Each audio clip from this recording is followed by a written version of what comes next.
ఓం సమర్థ సద్గురు సాయినాథాయ నమః.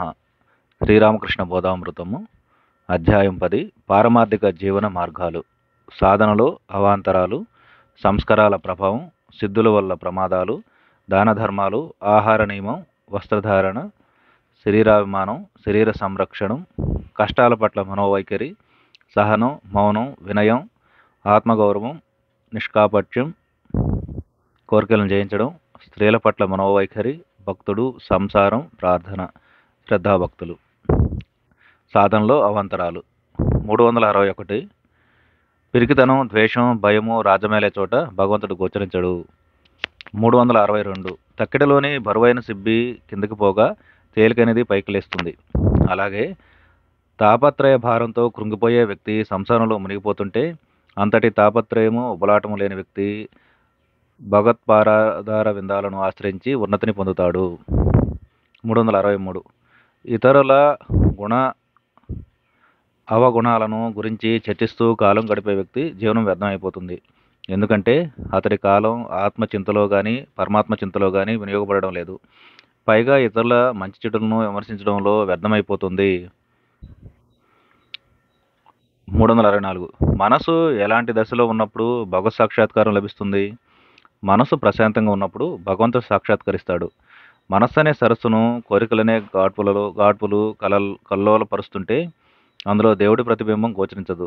భగవత్ సాక్షాత్కారం అలాంటి స్థితిలో అసంభవం. 365. కడుపు నిండి ఉన్న అజీర్ణవాతంతో బాధపడుతున్నా కూడా కమ్మని పిండి వంటలు, ఊరగాయలు కంటపడగానే ఎవరికైనా నోరూరుతుంది. ఒకటిలో అణుమాత్రం లోభిత్వం లేకపోవచ్చు, పరమ పవిత్ర భావాలు ఉండవచ్చు. అయినా సంపద, ఇతర కామ్యార్థాలు కంటపడగానే అతడి మనసు రెపరెపలాడుతుంది సుమా. 366. నూతిలోని కప్పలా ఉండవద్దు. నూతిలోని కప్పకు నుయ్యే దాని ప్రపంచం. నూతి కంటే పెద్దది కానీ గొప్పది కానీ మరేది కానీ గోచరించదు. అలాగే అందరూ స్వమత దురాభిమానులే. తమ మతం కంటే సంప్రదాయం కంటే ఉత్తమమైనదేది వారికి కనపడదు. 367. శంకరుల వద్ద ప్రతి విషయంలోనూ ఆయన్ని అనుకరించే ఒక మూర్ఖ శిష్యుడు ఉండేవాడు. శంకరులు శివోహం అన్నప్పుడల్లా శిష్యుడు శివోహం అనేవాడు. అతగాడికి బుద్ధి గరప నుంచి శంకరులు ఒకనాడు కమ్మరి కొలిమి సమీపంగా పోతూ మూసలో కరిగి ఉన్న ఇనుమును కైకొని తాగేశారు. అంతేగాక శిష్యుని కూడా అలాగే తాగమని చెప్పారు. కానీ గురువు చేసిన ఈ పనిని శిష్యుడు చేయలేకపోయాడు. అప్పటి నుంచి అతడు శివోహం అనడం మానేశాడు. క్షుద్రానుకరణం ఎన్నటికీ కూడని పనే. కానీ పెద్దల నడవడిని చూసి తన లోపాలను సరిదిద్దుకోవడం సదా శ్రేయస్కరం. సంస్కారాల ప్రభావం. సంస్కారాల ప్రభావం ఎంత గొప్పదో చూడండి. ఒకచోట కొందరు సన్యాసులు కూర్చుని ఉన్నారు. ఆ దారిలో ఒక యువతి పోతుంది. అందరూ దైవ ధ్యానంలో నిమగ్నలై ఉన్నారు. ఒకడు మాత్రం రహస్యంగా ఆమె మీద దృష్టి సారించాడు. ఇలా ఆ స్త్రీ సౌందర్యంచే ఆకర్షింపబడ్డ అతగాడు గృహస్థుడై ఉండి సన్యాసంలో ప్రవేశించేటప్పటికీ 3 పిల్లల తండ్రి అయినవాడు. 369. ఒకచోట విత్తుగొట్టిన 2 ఎద్దులను చూచాను. ఒక ఆవు ఆ తోవలో పోతుండడం చూచి ఒక ఎద్దు ఉద్రేకపడింది. రెండవది శాంతంగా ఉంది. ఈ విచిత్ర ప్రవర్తనాన్ని చూచి వాటి పూర్వచరిత్రను విచారించాను. మొదటిది పెద్దదై ఆవులతో మెలిగాక దాన్ని విత్తుకొట్టారట. రెండవది చిన్న గిత్తగా ఉన్నప్పుడే విత్తుకొట్టినట్టు తెలియవచ్చింది. పూర్వాభ్యాసాలచే కలిగే సంస్కారాల బలం అంత గొప్పది. విషయ సుఖాలను అనుభవించకుండా సంసారాన్ని త్యజించిన సాధువులు, స్త్రీలు కనిపించినప్పుడు కామోద్రేకాన్ని పొందరు. ఇక సంసార భోగాలను అనుభవించి వయసు చెల్లాక కాషాయాన్ని ధరించే వారిలో చిరకాలం ఇంద్రియ నిగ్రహం అవలంబించిన వారి పూర్వ సంస్కారాలు మళ్ళా తలెత్తడం సంభవిస్తూ ఉంటుంది. 370.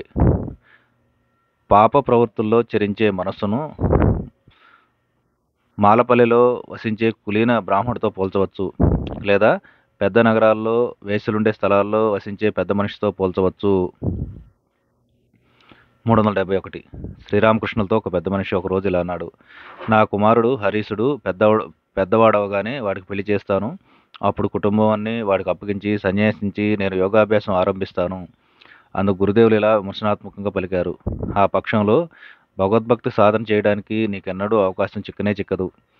ఆ తర్వాత కూడా ఈ హరీసుడు, గిరీసుడు నేనంటే ప్రాణం, నేను సన్యసించినా వారు బెంగ పెట్టుకుంటారు. మొదట హరీసుడికి ఒక కొడుకు పుట్టనివ్వండి, మనవడి పెళ్లి కూడా చూడొద్దా అనబోతావు. ఈ విధంగా నీ గొంతెమ్మ కోరికలకు అంతు ఉండదు. సిద్ధుల వలన ప్రమాదాలు. 372 మహిమలను ప్రదర్శించే వారి వద్దకు, చాలకుల వద్దకు చేరవద్దు.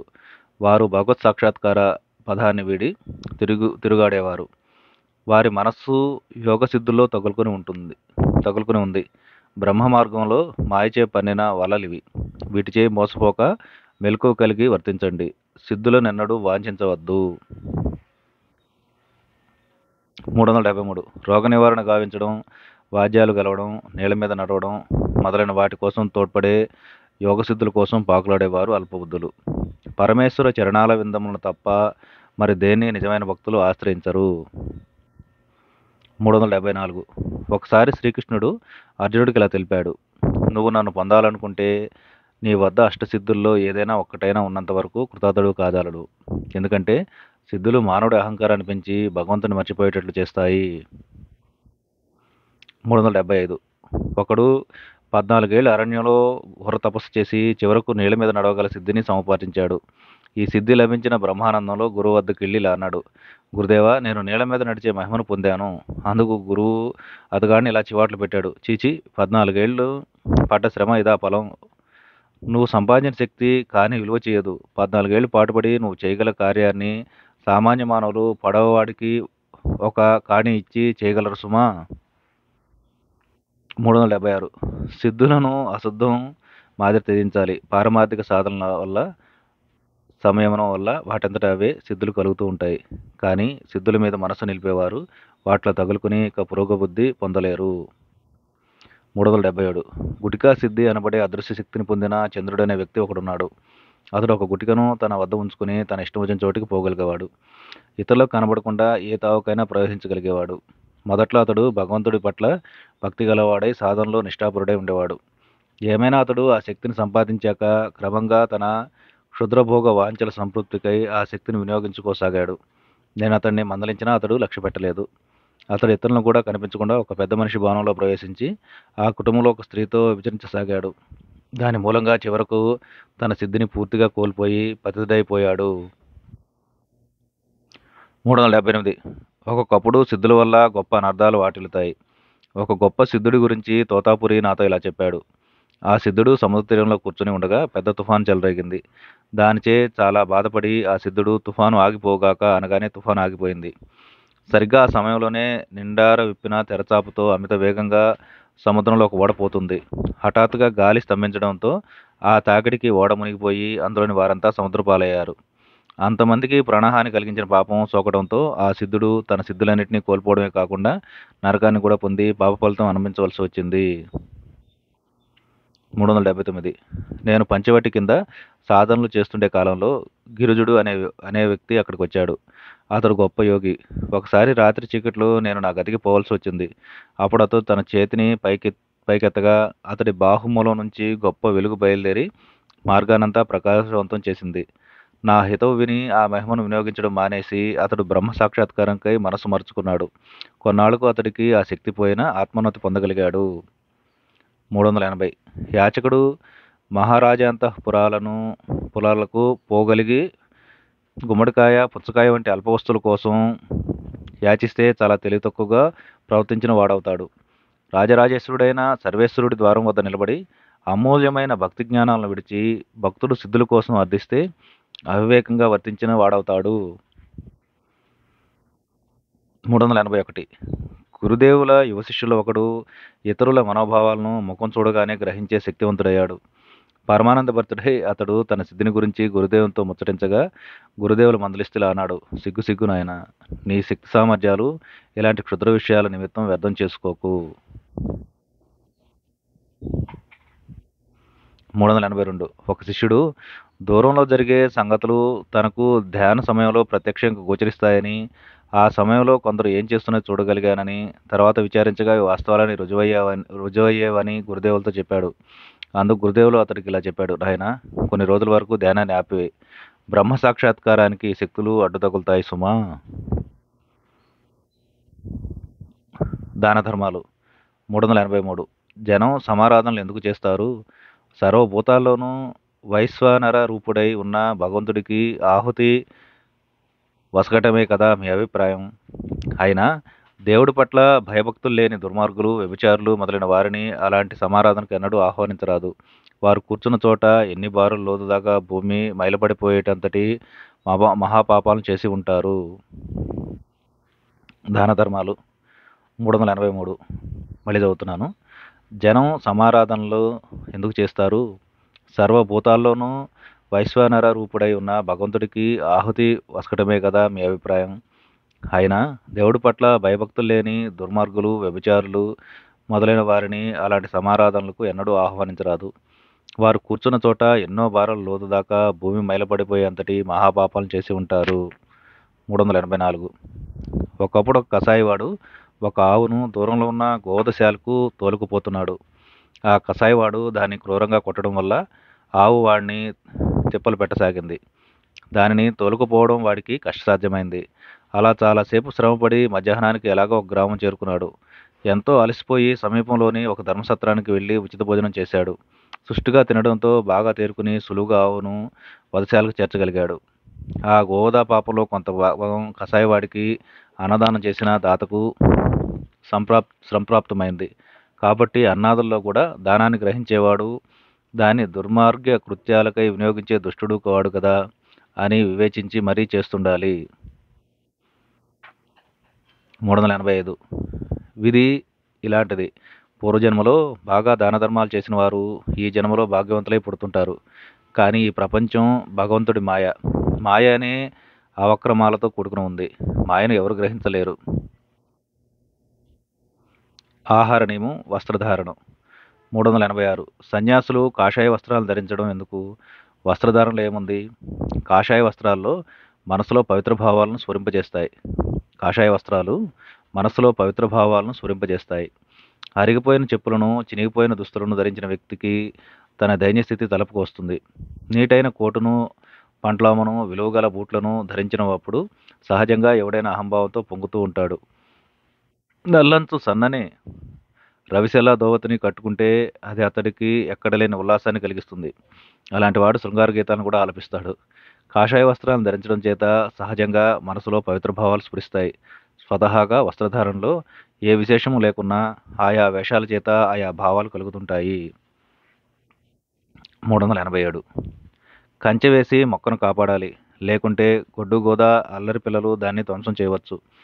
కానీ ఆ మొక్క పెద్ద చెట్టు అయినాక మేకల మంద కానీ ఆవుల మంద కానీ స్వేచ్ఛగా దాని విశాలమైన కొమ్మల నీడను విశ్రమించవచ్చు. దాని ఆకులను కడుపారా ఆరగించవచ్చు. చెట్టుకు ఏ అపాయం ఉండదు. అలాగే భగవంతుడి పట్ల నీ శ్రద్ధాభక్తులు ఇంకా బీజావస్థలోనో అంకురావస్థలోనో ఉండగా దుష్ట సాంగత్యము, ఐహిక చింతలు అతన్ని పాడు చేయకుండా సంరక్షించుకోవాలి. కానీ నీ భక్తి శ్రద్ధలు దృఢపడ్డాక ఏ ఐహిక చింత కానీ ఏ దుష్ప్రవృత్తి కానీ నిన్ను భయపడుతుంది. నీ సాన్నిధ్యమే అంతటి పవిత్రమై ఉప్పుతుంది. నీ సాంగత్య మహిమచే దుర్మార్గులు అనేకులు దైవభక్తులుగా మారుతారు. 388.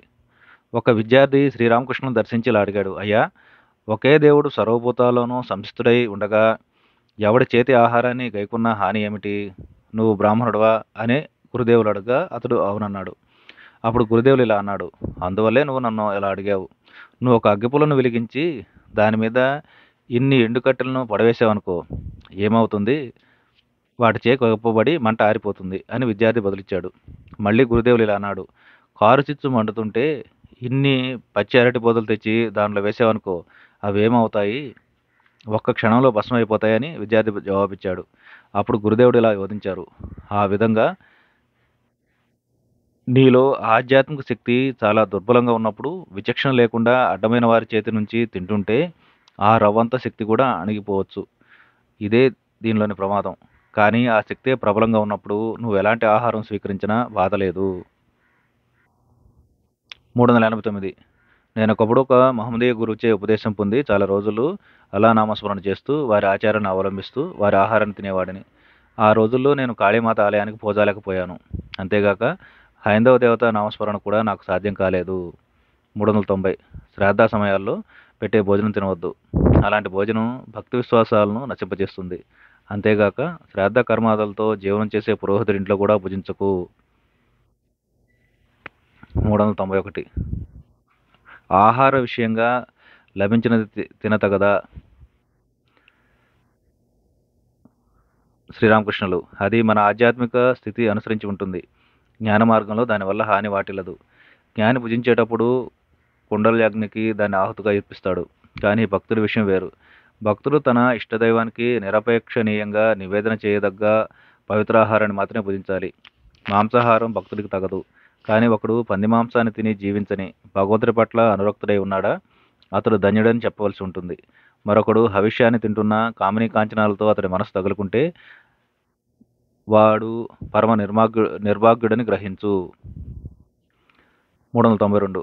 ఎవడు సాత్విక ఆహారాన్ని తింటున్నా బ్రహ్మప్రాప్తిని వాంఛించడో అతడికి ఆ సాత్వికాహారం సైతం గోమాంసం అంతటి అనర్థమే అవుతుంది. ఎవడు గోమాంసాన్ని తింటూ బ్రహ్మప్రాప్తిని కాంక్షిస్తాడో అతడికి గోమాంసం అమృతమంతటి యోగ్యమైనది అవుతుంది. 393. పగలు తృప్తిగా ఆరగించు, కానీ రాత్రిలో తక్కువ తిను. 394. శరీరానికి వేడి చేయనట్టి మనసుకు ఉద్రేకం కలిగించినట్టి ఆహారాన్ని మాత్రమే భక్తుడు భుజించాలి. శరీరాభిమానం, శరీర సంరక్షణ. 395. ప్రశ్న: శరీరాభిమానాన్ని జయించడం ఎలా? శ్రీరామకృష్ణులు: మానవ శరీరం క్షయమయ్యే క్షుద్ర ప్రకృతితో నిర్మితమైంది. ఇది మాంసం, మజ్జ, ఎముకలు, నెత్తురు మొదలైన కుళ్ళిపోయే అసహ్యమైన వస్తువుల ప్రోవు గాని మరొకటి కాదు. శరీరాన్ని గురించి ఈ విధమైన వివేచన నిరంతరం చేస్తుండటంతో శరీరాభిమానం తొలగిపోతుంది. 396. పక్షి ఎగిరిపోయాక పంజరాన్ని ఎవరూ లక్ష్యపెట్టరు. ప్రాణమనే పక్షి ఎగిరిపోయాక మిగిలి ఉన్న కళేబరం ఎవరికీ అక్కర్లేదు. 397. ఈ శరీరం తుచ్చం, అశాశ్వతమైన పక్షంలో సాధువులు, భక్తులు దీన్ని ఎందుకు సంరక్షించుకుంటారు? ఏమీ లేని పెట్టెను గురించి ఎవరూ జాగ్రత్త వహించరు. విలువైన నగలు, బంగారం, ఖరీదైన వస్తువులున్న ఖజానా పెట్టెను అందరూ జాగ్రత్తగా కాపాడుతుంటారు. ఈ దేహం దేవాలయమై ఉండటం చేత సాధుజనులు దీన్ని సంరక్షించుకోకుండా ఉండలేరు. మన శరీరాలు దేవుడి ధనాగారం. కష్టాల పట్ల మనోవైఖరి. 398. శరీర గృహంలో ఉన్నందుకు జీవుడు చెల్లించాల్సిన అద్దె వ్యాధి. 399. ఇనుమును కొలిమిలో కాల్చి ఎన్నిసార్లు సమ్మెటితో బాగా కొడితే గాని శ్రేష్టమైన ఉక్కుగా రూపొందదు. అప్పుడు దాన్ని పదునైన ఖడ్గంగా చేసి నీ ఇష్టం వచ్చినట్లు వంచను వచ్చు.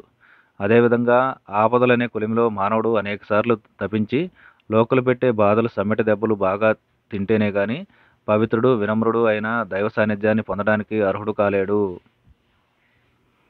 400. గురుదేవుడు ఒకసారి కేశవచంద్ర సేన్తో ఇలా అన్నాడు: నువ్వు బాధపడుతున్నావు, కానీ నీ రుగ్మతకు గంభీరార్థం ఉంది. ఈ శరీరంలో అనేక ఆధ్యాత్మిక దశలను నువ్వు పొంది ఉన్నావు. తత్ఫలితంగా శరీరం ప్రస్తుతం బాధపడుతుంది. ఆధ్యాత్మిక తరంగాలు లేచేటప్పుడు శరీర స్మృతి అదృశ్యమవుతుంది, కానీ చివరికి అవి దేహాన్ని బాధిస్తాయి. గంగానదిలో పెద్ద స్టీమర్ పోయేటప్పుడు దాని వెనుక తరంగాలు లేచి కొంతసేపటి దాకా ఒడ్డుకు కొట్టుకుంటాయి. స్టీమరు ఎంత పెద్దదో తరంగాలు అంత పెద్దవి లేస్తుంటాయి. ఒక్కొక్కప్పుడు వాటి తాకిడి ఒడ్డు విరిగి పడుతుంటుంది. ఏనుగు చిన్న గుడిసెలోకి దొరపడితే గుడిసె కూలిపోతుంది. అలాగే బ్రహ్మానందానుభవం సాధకుడి శరీరాన్ని కదల్చివేసి ఒక్కొక్కప్పుడు విచ్ఛిన్నం చేస్తుంది. దానివల్ల ఫలితం ఏంటో తెలుసా? ఇల్లు అంటుకుంటే అనేక వస్తువులు దాంతోపాటు తగలబడిపోతాయి.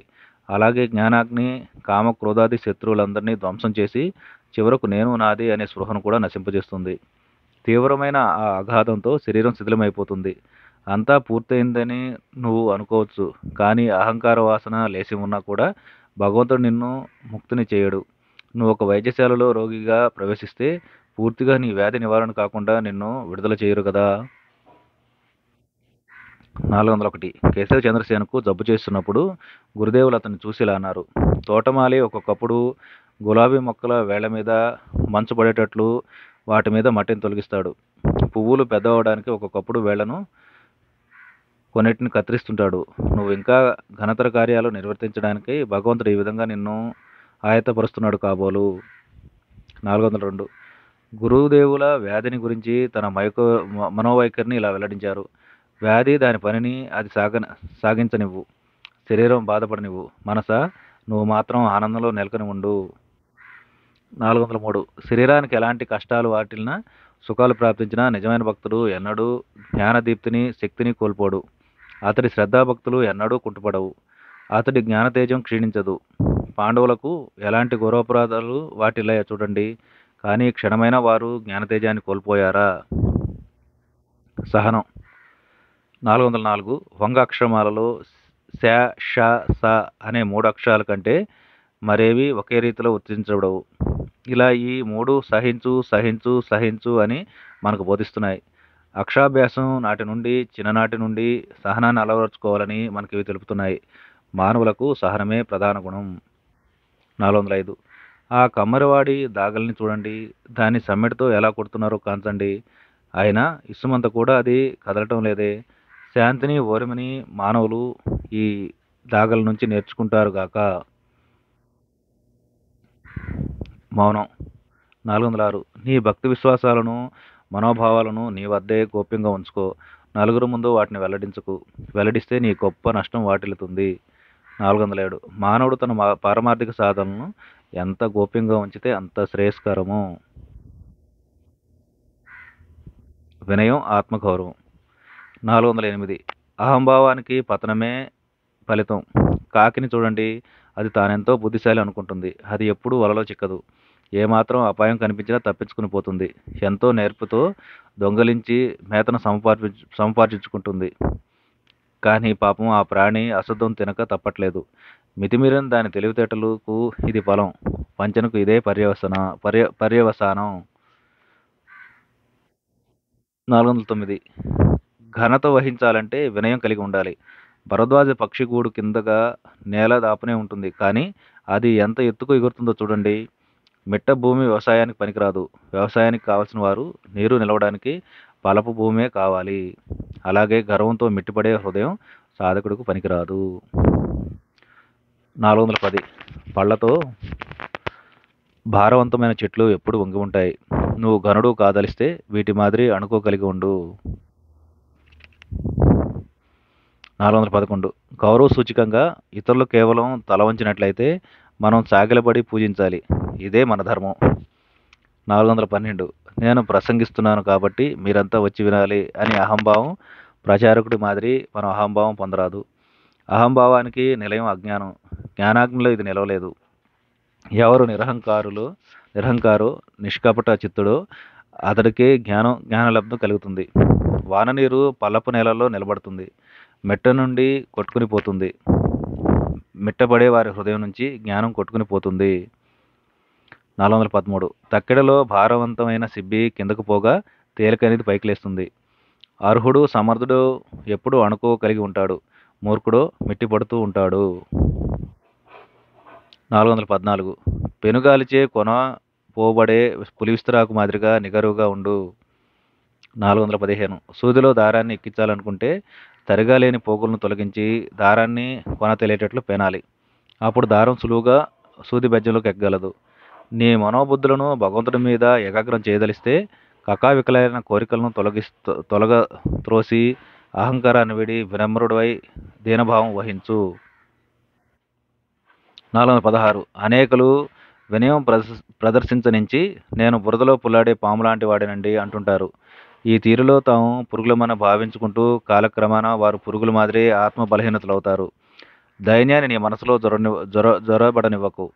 దైన్యం అనేది, నిరాశ అనేది పురోగమనానికి ప్రబల శత్రువు. భావనను అనుసరించే కొద్దీ సిద్ధి కలుగుతుంటుంది.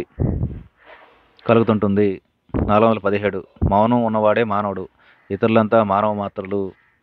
418 ఆత్మప్రభావాన్ని ప్రకటించే గర్వం కాబోదు. ఆత్మగౌరవాన్ని అణిచివేసే వినయం కాదు. నిష్కాపట్యం. 419 పసివాడి మాదిరి నిష్కాపటివై ఉంటేనే గాని నీకు తత్వజ్ఞానం లభించదు. నువ్వు గడించిన లౌకిక జ్ఞానాన్నంతా మర్చిపోయి ఆ విషయమై పసిబిడ్డ మాదిరి అమాయకుడవు. అప్పుడు నీకు తత్వజ్ఞానం లభిస్తుంది. 420 నరుణ్ణి నారాయణుడి వద్దకు అవలీలగా చేర్చేది నిష్కాపట్యం. రాళ్ళు లేని చక్కగా సాగు చేయబడ్డ నేలలో విత్తనాలు సులువుగా అంకురించి పెరిగి ఫలించే తీరులో నిష్కపట చిత్తుడి మృదుల హృదయంలో తత్వబోధలు చక్కగా నాటుకుని ఫలవంతులవుతాయి. 421 గురుదేవులు ఇలా అనేవారు: ఎవరైనా ఉదార హృదయుడు, నిష్కపట చిత్తుడు అయి ఉంటే అది మహా తపోఫలమని భావించాలి. నిష్కపటి అయితే గాని నరుడు నారాయణుని దర్శించలేడు. అమాయకులకే భగవంతుడు సాక్షాత్కరిస్తాడు. కానీ సత్యసంధత, అమాయకత్వం పేర సాధకులు వెర్రివెంగళపులాగా పరిణమించకుండా గురుదేవులు ఇలా హెచ్చరించేవారు: నువ్వు భక్తుడివి కావాలి గాని వెర్రి వెంగళప్పవు కారాదు. లేదా సత్యమేదో, మిథ్య ఏదో, నిత్యమేదో, అనిత్యమేదో సదా మనసులో వివేచన చేస్తుండాలి. అప్పుడు నిత్యమైన జగత్తు విడిచి నిత్యుడై భగవంతుడి మీద మాత్రమే మనసు నిలపాలి. కోరికలను జయించడం. 422 ఎవడు ఈ లోకంలో జీవించి ఉండి మృతుడై ఉంటాడో, అంటే శవం వలె ఎవడి కామక్రోధాదులను నిగ్రహించబడి నిర్మూలం అవుతాయో అలాంటి వాడే మానవోత్తముడు. 423 దివ్యమైన మానస సరోవరం కామక్రోధాదులనే పెనుగాల్పులచే కల్లోలమై ఉన్నంత వరకు అందులో పరంజ్యోతి ప్రతిబింబం కనిపించదు. నిర్మలమై ప్రశాంతమై భగవచ్చింతనలో నిమగ్నమై ఉండే మానసంలో మాత్రమే దైవదర్శనం లభిస్తుంది. 424 మనసులో కామం అనే కళంకం అణుమాత్రమున్నా భగవంతుని చూడలేడు. కాబట్టి నీ చిల్లర కోరికలను తీర్చుకుని పెద్ద కోరికలను వివేక వైరాగ్యాలతో విడిచిపెట్టు. 425 లోతైన నూతి వద్ద నిలబడ్డ వ్యక్తి దానిలో పడిపోతానేమోనని అతి జాగరూకుడై ఉండేటట్లు సంసారంలో జీవించే వ్యక్తి దానిలో వ్యామోహాలకు చిక్కకుండా సదా జాగ్రత్తతో మెలగాలి. మోహ నిలయమైన సంసార కూపంలో పడ్డ వ్యక్తి నిరాపాయంగాను నిష్కళంగాను బయటపడడం దుర్లభం. 426 కామక్రోధాదులు ఎప్పుడు లోపడతాయి అని ఒకరు అడగ్గా గురుదేవులు ఇలా చెప్పారు: కామక్రోధాదులను సంసారపరంగా భోగపరంగా నడుపుతున్నంత వరకు అవి నీకు శత్రువులుగానే ఉంటాయి. వాటిని భగవంతుడి వైపుకు మరలిస్తే అవే నీకు పరమ ఆప్త వర్గం అవుతాయి. అవి నిన్ను అప్పుడు భగవంతుడి సన్నిధికి కొనిపోతాయి. విషయాల్లోని కామాన్ని భగవంతుడి పట్ల కామంగా మార్చాలి. ఇతరుల మీద కలిగే కోపాన్ని భగవంతుడు నీకు ప్రసన్నుడు కానందుకు అతడి మీదకు తిప్పాలి. అరిషడ్ వర్గంలో మిగిలిన శత్రువులన్నిటినీ విషయంలోనూ నువ్వు ఇలాగే వర్తించాలి. కామాదులను నిర్మూలించలేం, కానీ వాటిని ఆత్మగతికి కల్పించి దివ్యంగా వనర్చుకోవచ్చు. 427 మండోదరి తన భర్త రావణుడితో ఇలా అంది: సీత మీ రాణి కావాలని మీకంత మమకారం ఉంటే మీ మాయాశక్తితో సీతాపతి రూపాన్ని ధరించి ఆమెను మోహింప చేయవచ్చు కదా. అందుకు రావణుడు ఇలా జవాబిచ్చాడు: ఓసి వెరిదానా, రాముడి ప్రతిరూపాన్ని దాలిస్తే తుచ్చమైన ఇంద్రియ భోగాల మీద మళ్ళా ఆశపడగలనా? రామరూప భావనే మహోత్తమ స్వర్గసుఖం సైతం తుచ్చమనిపించే అనిర్వచనీయమైన ఆనందంతో నా హృదయాన్ని నింపివేస్తుంది కదా. 427 ఏనుగును విచ్చలవిడిగా విడిచిపెడితే అది చెట్లను పొదలను పాడు చేయని ఆరంభిస్తుంది. కానీ మావటివాడు తన మీద అంకుశాన్ని ప్రయోగించగానే అది శాంతిస్తుంది. అలాగే మనసును యథేచ్ఛగా పోనిస్తే పనికిమాలిన గొంతెమ్మ కోరికలతో విహరిస్తుంది. కానీ వివేకమనే అంకుశాన్ని ప్రయోగించగానే మనస్సు శాంతిస్తుంది. 429 సంసారంలో అనురాగం హెచ్చే కొద్దీ జ్ఞానలాభాన్ని పొందే అవకాశం సన్నగిల్లుతూ ఉంటుంది. సంసారంపై అనురాగం తగ్గే కొద్దీ జ్ఞానలబ్ధిని పొందే అవకాశం అధికమవుతూ ఉంటుంది. 430 మజ్జిగ నుంచి వెన్నను చిలికి తీశాక దాన్ని మజ్జిగతో పాటు ఒకే పాత్రలో ఉంచకూడదు. ఉంచితే దాని రుచి చిక్కదనం కొంతవరకు తగ్గిపోతాయి. నిర్మలమైన నీళ్ళలో మరో పాత్రలో ఉంచాలి. అలాగే సంసారంలో మానవుడు కొంత పరిపక్వ స్థితిని పొందాక లోకులతో కలిసి సంసార వ్యామోహాల నడుమ నిలిచి ఉండే పక్షిలో కళంకితుడు కాగలడు. అలాంటి వాడు సంసారానికి దూరంగా ఉన్నప్పుడు నిర్మలై ఉంటాడు. 431 ప్రశ్న: మనలో అనాదిగా ఉన్న కామాన్ని జయించడం ఎలా? శ్రీరామకృష్ణులు: పువ్వులోని పిందె పెద్దదైనప్పుడు పూరేకులు వాటంతట అవే రాలిపోతాయి. అలాగే నీలోని దివ్యత్వం వికసించగానే మానవ దౌర్బల్యం దానంతట అదే తొలగిపోతుంది. 432 తీవ్ర వైరాగ్యం వహించి ఒక్కమారు భగవద్దర్శనం పొందగానే అత్యంత బలీయమైన మోహాపాశాలు విచ్ఛిన్నమైపోతాయి. అలాంటి వాడికి ఇక భార్య వలనైనా మోహోపాయం ఉండదు. ఇనుప ముక్కను సమాన దూరంలో అటు ఇటు అసమమైన రెండు సూదంటరాళ్ళు ఉంటే వాటిలో ఏది దాని శక్తి అధికంగా ఆకర్షిస్తుందో వాటిలో పెద్దదే కదా. భగవంతుడే ఈ పెద్ద సూదంటురాయి. అప్పుడు చిన్న సూదంటురాయి వంటి స్త్రీ అందుకు వ్యతిరేకంగా ఏం చేయగలదు? 433 ఇంద్రియ లోలత్వం ఎప్పుడు నశిస్తుంది? ఎవడు సమస్త ఆనందాలకు సుఖాలకు నిలయమో పరమావధో అటువంటి పరమాత్మని ప్రార్థించేటప్పుడు ఇంద్రియ లోలత నశిస్తుంది. విషయ సుఖాల్లోని వ్యామోహం అంతరిస్తుంది. బ్రహ్మానందాన్ని అనుభవించే వారికి ఐహిక సుఖాలకు రసహీనంగానూ తుచ్చంగానూ కనిపిస్తాయి. అవి వారిని ఆకర్షించలేవు. 434 హేలాంచాన్ని ఒకానొక వనమూలిక సేవించడం పెరటిలోని సామాన్య మూలికలను తినడం వంటిది కాదు. కలకండను తినడం, మిఠాయిలు తినడం వంటిది కాదు. ఇందు మొదట చెప్పబడినవి శరీరానికి ఆరోగ్యకరాలు. రోగులు సైతం వీటిని సేవించవచ్చు. కానీ మైన ప్రణవం సామాన్య శబ్దం కాదు, సాక్షాత్తు పరబ్రహ్మ స్వరూపం. అలాగే భగవంతుని వద్ద పవిత్రతను, భక్తి జ్ఞానాలను కోరుకోవడం క్షుద్రమైన లౌకిక వాంఛలతో పోల్చకూడదు. తర్వాత తెలిపినవో శరీరానికి అనారోగ్యకరములు. తారక మంత్ర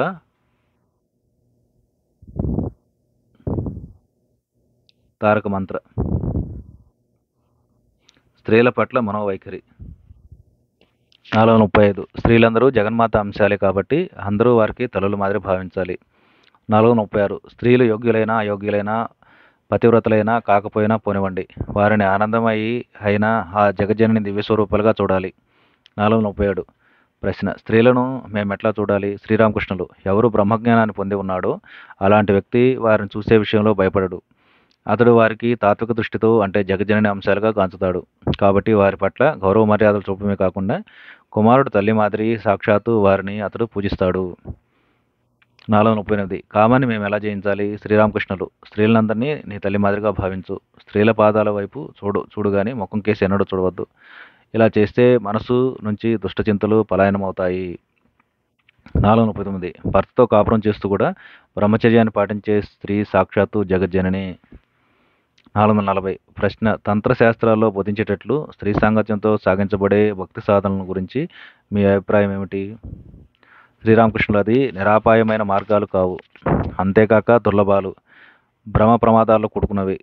తంత్రశాస్త్రానుసారం 3 విధాలైన సాధనలున్నాయి. జగజ్జనని పట్ల సాధకుడు వీరభావాన్ని కానీ, సఖీభావాన్ని కానీ, పుత్రభావాన్ని కానీ అవలంబించవచ్చు. నాది పుత్రభావ సాధన. సాధకుడు జగన్మాత సఖీనని భావించడం కూడా మంచిదే, కానీ వీరభావం అపాయంతో కూడుకున్నది. తాను జగజ్జనని పుత్రుడని భావించే పుత్రభావమే నిష్కలంకమైనది. 441 నీకు దైవానుగ్రహం కావాలంటే పరాశక్తి అయిన జగన్మాతను సంతుష్టురాలను చేసుకో. అవును, ఆమె మహామాయ, సమస్త జగత్తును భ్రమింపజేసేదే ఆమె. సృష్టి, స్థితి, లయాలు అనే మహాలీలను ఆమె సాగిస్తుంది. ఆమె సర్వాన్ని అజ్ఞానంతో కప్పి ఉంచింది. మోక్షద్వారాన్ని ఆమె తెరవనిదే ఎవరూ ఆత్మ సౌధంలో ప్రవేశించలేరు. బయట నుంచి మనం కేవలం బాహ్య విషయాలను చూస్తున్నాం. సచ్చిదానంద మయుడి స్వరూపం సర్వదా మనకు అతీతమై అగోచరమై ఉంది. విద్య అవిద్యగా దివ్యశక్తి 2 రూపాల్లో వెలుస్తోంది. కామిని కాంచనాలనే ఆ విద్య జగత్తును భ్రమింపజేస్తూ సంసారబద్ధం ఉనర్చుతోంది. విద్యో భక్తికి, జ్ఞానానికి, ప్రేమకు, కారుణ్యానికి నిలమై మనల్ని పరమేశ్వరుని సన్నిధికి కొనిపోతుంది.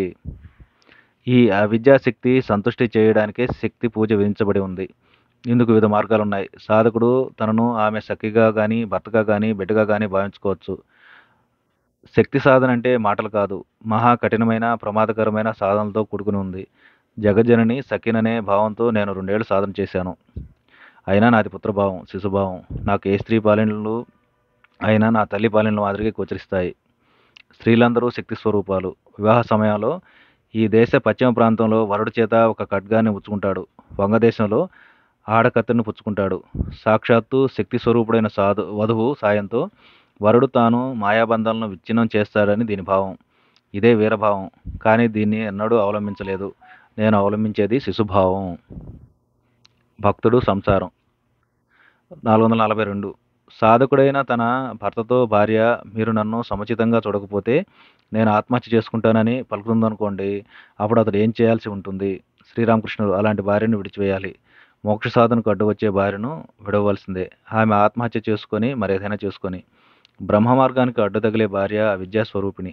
అయినా భగవంతుడి పట్ల నిర్మల భక్తి గల వ్యక్తికి రాజు, దుష్టుడు, భార్య అందరూ వశులవుతారు. నిజమైన భక్తుడైన వ్యక్తి భార్య క్రమంగా బ్రహ్మ మార్గాన్ని మరలుతుంది.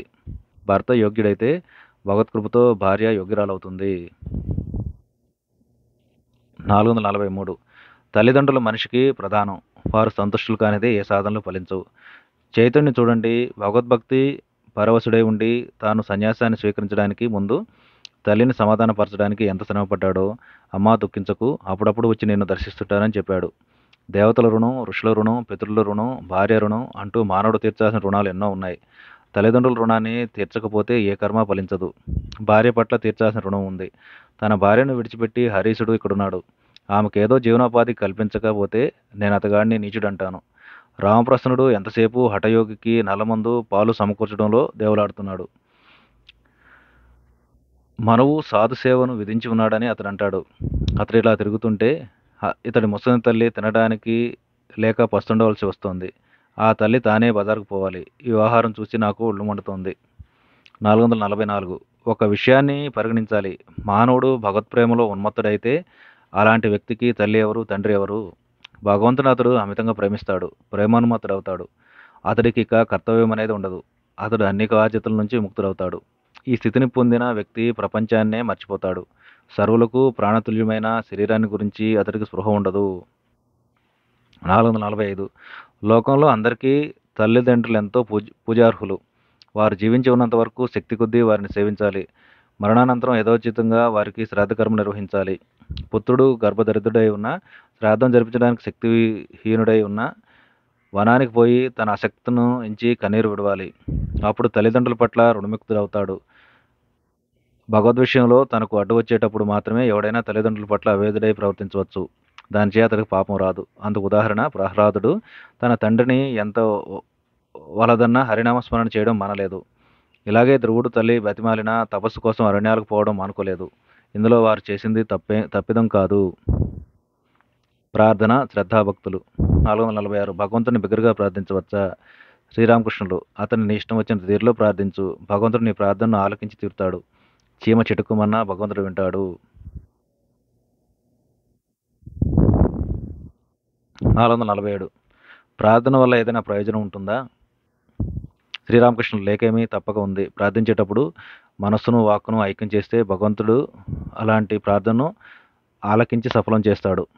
ఊరక నోటితో ప్రభు ఈ సకలం నీదే అంటూ అంతరంగంలో అన్నీ తనవే అని భావించే మానవుడి ప్రార్థనలు నిరర్ధకాలు. 448 నీ మనోభావాల పట్ల ద్రోహి కాబోకు. నిష్కపటిగా ఉండు. నీ మనోభావాలను అనుగుణంగా వర్తించు. నిష్కపట హృదయంతో, వినిర్మల హృదయంతో ప్రార్థించు. అప్పుడు భగవంతుడు నీ ప్రార్థనని ఆలకించి తీరుతాడు. 449 నువ్వేమి సంకల్పిస్తావో దాన్నే పలుకు. వాక్కు సంకల్పం ఐక్యం ఉండాలి. ఇందుకు బదులు నోటితో భగవంతుడే నీ సరస్సు అని పలుకుతూ హృదయంలో సంసారమే నీ సర్వస్వమని నమ్ముకుని ఉంటే నీకు దానివల్ల రవ్వంత ప్రయోజనం ఉండబోదు. 450 సార్వభౌముని దర్శించాలనుకునేవాడు ముందుగా ద్వారపాలకులు గద్దె వద్ద ఉండే అంగరక్షకులను అనుకూలను చేసుకోవాలి. ముందుగా వారి దయ సంపాదించాలి. రాజరాజేశ్వరుడి సన్నిధి చేరి అతడి అనుగ్రహాన్ని పొందాలనుకున్నవాడు ఎన్నో భక్తి సాధనలు చేయాలి. ఎందరో భక్తులను సేవించాలి. చిరకాలం సత్సంగత్యం చేయాలి. 451 లౌకిక చింతలు తాపత్రయం నీ మనసును కలవరపెట్టనివ్వకు. విద్యుత్ కర్మలలో సకాలంలో నిర్వర్తిస్తూ నీ మనసు మాత్రం సదా భగవంతుడి మీద లగ్నం చేయి. 452 ఓడలోని దిక్సూచి యంత్రం ఖచ్చితంగా ఉత్తర దిక్కును చూపించేటంతటి వరకు ఓడ త్రోవలో తప్పుతుంది కానీ అపాయం వాటిల్లుతుందని కానీ భయపడనక్కర్లేదు. జీవన నౌకకు దిక్సూచి అనదగ్గ మనస్సు భగవంతుడి వైపు తిరిగి ఉండి చలించుకునేంత వరకు మానవుడికి ఏ అనర్థము వాటిల్లదు. 453 భగవంతుని ఏమని ప్రార్థించాలని నీ ప్రశ్న. ఐహిక విషయాల కోసం ప్రార్థించక నారద మహర్షి మాదిరి నిర్హేతుక భక్తి కోసం ప్రార్థిద్దాం. శ్రీరాముడితో నారదుడు ఇలా అన్నాడు. శ్రీరామచంద్ర, నీ పాదార విందాల పట్ల నాకు భక్తిని అనుగ్రహించు. శ్రీరాముడు అందుకు తదాస్తు అంటూ నారద ఇంకేమైనా అడుగని అడిగితే దానికి నారదుడు ఇలా అన్నాడు. జగత్తునంతా సమ్మోహితం చేసే నీ మాయచేత నేను ఆకర్షింపబడే ఉండేటట్లు కటాక్షించు. తదాస్తు అంటూ రామచంద్రుడు మళ్ళా ఇలా అడిగారు. నారద ఇంకేమి వద్దా? ప్రభు అదే నా ప్రార్థన, ఇంకేం వద్దు అన్నాడు నారదుడు. 454 భగవంతుడు సాకారుడో నిరాకరుడో నువ్వు నిర్ణయించుకోలేకపోతే ఇలా ప్రార్థించు. ఓ సర్వేశ్వర, నువ్వు సాకారుడవో నిరాకారుడో నేను గ్రహించలేకున్నాను. ఎలాగైనా నన్ను దయతో చూడు, నాకు ప్రసన్నుడవవు. 455 సామాన్యంగా జనం విశ్వసించే భగవద్రూపాలను అవతారాలను కేవలం మనోకల్పితాలని కొందరు నిరసిస్తారు గాక, వాటిని నమ్మకపోతారు గాక, కానీ జగత్తును నియమించే ఒకానొక దివ్యశక్తి ఉందని నమ్మి హృదయపూర్వకంగా ఓ సర్వేశ్వరా, నీ యథార్థ స్వరూపాన్ని నేను ఎరుగను, నన్ను అనుగ్రహించి నీ సత్య స్వరూపాన్ని నాకు చూపించు, నాకు సాక్షాత్కరించు అంటూ పరితాపంతో ప్రార్థించే వ్యక్తి మీద భగవంతుడు తన కరుణా కటాక్షాన్ని పరుపుతాడు. 456. నాయనలారా, భగవంతుడు చీమ చిటుక్కుమన్నా గ్రహిస్తాడు. మీరు అతన్ని ప్రార్థించినప్పుడల్లా మీ ప్రార్థన అతడు ఆలకించే ఉన్నాడు. ఎన్నటికైనా, చివరకు అవసాన కాలంలోనైనా అతడు మీకు తప్పక సాక్షాత్కరిస్తాడు. జై రామకృష్ణ.